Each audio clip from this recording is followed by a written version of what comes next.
Assalamualaikum warahmatullahi wabarakatuh. Di video kali ini saya akan membuat seri tentang OP atau Object Oriented Programming menggunakan bahasa pemrograman PHP. Seperti pada judul video, di video kali ini kita tidak akan langsung terjun ngoding, namun kita akan mempelajari terlebih dahulu apa itu OOP. Object Oriented Programming atau OP adalah suatu metode pemrograman yang berorientasi objek.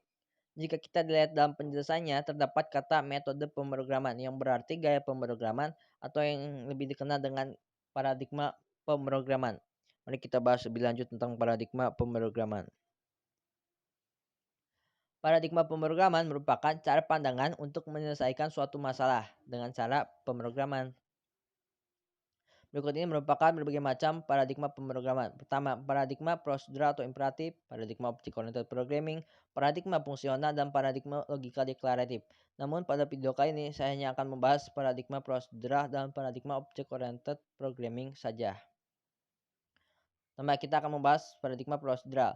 Jika teman-teman sudah mempelajari PHP dasar, tentunya teman-teman sudah menggunakan paradigma prosedural ini. Berikut karakteristiknya. Pertama, serangkaian tugas diselesaikan dalam bentuk fungsi atau prosedur cara pandang. Program adalah suatu urutan instruksi. Programmer harus membreakdown suatu problem menjadi subproblem yang lebih simpel. Fungsi dan prosedur menjadi fokus utama. Fungsi dan prosedur digunakan untuk memanipulasi data dan data bersifat pasif. Selanjutnya, kelebihannya. Pertama, penulisan pemrograman yang sederhana dan terstruktur. Lalu karena prosedural itu the point, maka penggunaan memorinya lebih sedikit dibandingkan dengan OP. Karena jika kita menggunakan OP, ada banyak hal yang harus di-load terlebih dahulu jika kita akan melakukan sesuatu. Lalu karena prosedural linear, maka mudah ditelusuri. Misalnya ada error, maka pesan kesalahannya akan langsung menarget ke area kesalahan tersebut, misalnya pada baris ke-10. Lalu kemudahan implementasi untuk compiler dan interpreter. Misalnya dengan simple kita menuliskan jangan lupa subscribe, like, and comment. Maka akan langsung dikerjakan oleh compiler dan akan langsung ditampilkan ke layar. Next, kita akan bahas paradigma Object Oriented Programming. Berikut merupakan karakteristiknya.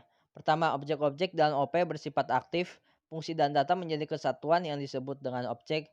Cara pandang, program bukan urut-urutan instruksi, tapi diselesaikan dari objek-objek yang bekerjasama untuk menyelesaikan suatu masalah. Selanjutnya, kelebihannya. Pertama, representasi dunia nyata. Jadi teman-teman lebih mudah untuk merepresentasikan sesuatu yang ada di dunia nyata. Misalnya teman-teman ingin mendefinisikan sebuah barang, maka akan lebih mudah dengan menggunakan objek dibandingkan dengan prosedural. Lalu aman. Karena di OP terdapat encapsulation, maka memungkinkan data kalian lebih aman dari segi tidak dapat diakses oleh bagian-bagian lain dari program kalian. Lalu dari segi kolaborasi, jika teman-teman sudah bekerja secara tim, banyak orang mengerjakan satu proyek, maka rasanya akan lebih mudah menggunakan paradigma object oriented. Lalu kemudahan pengelolaan, reusability, di mana teman-teman dapat menggunakan ulang bagian-bagian dari program kalian. Dan yang tidak kalah penting, konsep OP ini digunakan oleh framework, khususnya di PHP. Misalnya framework CI, Laravel, dan sebagainya. Selanjutnya, pasti teman-teman ada yang bertanya, Bang, bagusan mana prosedural atau object oriented programming? Jawaban saya adalah sesuai kebutuhan teman-teman. Jika teman-teman akan mengerjakan project yang simple dan dikerjakan satu orang, maka saya menyarankan untuk menggunakan paradigma prosedural saja karena kodenya lebih mudah dipahami dan lebih simpel tentunya. Lalu tapi jika teman-teman akan membuat proyek yang besar dan dikerjakan secara tim, saya lebih menyarankan untuk menggunakan paradigma object oriented programming. Lalu apa yang akan kita pelajari di seri kali ini? Kita akan mempelajari konsep-konsep OP seperti object, class, attribute, prosedur, function, parameter, disk, overloading, constructor, encapsulation, inheritance, overriding, dan polymorphism.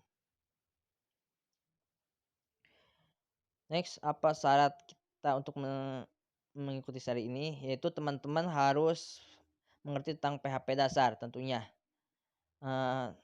Namun nantinya saya meminta teman-teman untuk melupakan paradigma prosedural karena cara pandang kita berbeda nantinya dengan prosedural. Lalu apa yang harus disiapkan? Tentunya teman-teman harus mempunyai kode editor ya.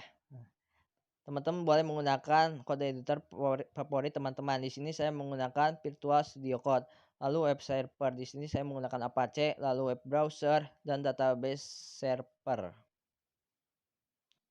Boleh SAM, saya menggunakan SAM ya.